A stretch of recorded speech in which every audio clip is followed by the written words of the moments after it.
Sir পেটের দায় sir, পেটে ভাত নাই স্যার, দেন আমি কষ্ট খুব আছি, আমার 6টা ছেলে স্যার।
আমাদের বেতন দেয় না, অজুহাত দেয় যে এই সপ্তাহে হবে ওই সপ্তাহে হবে, টিউনো সার নাই, ডিসি দেয় না, ডিসি সই করে না, টিউনো সই করে না, এই করে করে আমাকে এই 6 মাস ঘুরাচ্ছে।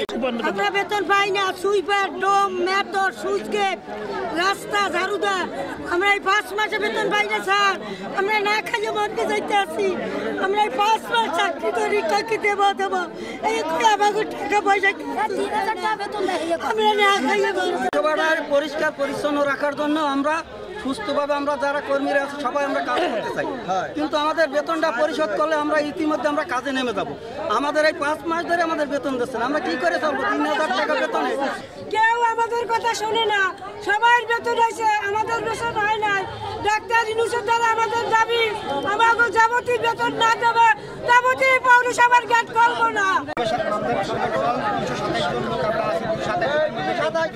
কেউ স্বাস্থ্য শাখায়, কেউ পানি শাখায়, কেউ বেরেনে, কেউ ঝাড়ুদার, কেউ বাজার শাখায়, কেউ আপনার মেডিকেলে, কেউ সুইচ গেটে এবং কেউ সুইবার। আজকে 5 মাস ওভার হয়ে আজকে 6 মাসে পা দিছি, আমরা বেতন পাই না। কেউ বেতন 2000 টাকা, কেউ বেতন 3000 টাকা, কেউ বেতন 2500 টাকা। এইভাবে আমরা কাজ করি। একটা সুইপার 2000 টাকা দিয়ে সংসার দিয়ে চলে যায়, তারপর যদি আজকে 6 মাস বেতন পক্ষে মরে যায়, তারা কিভাবে চলবে, কিভাবে খাবে? স্যার পেটের দায় স্যার, পেটে ভাত নাই স্যার, দেন আমি কষ্ট খুব আছি, আমার 6টা ছেলে স্যার।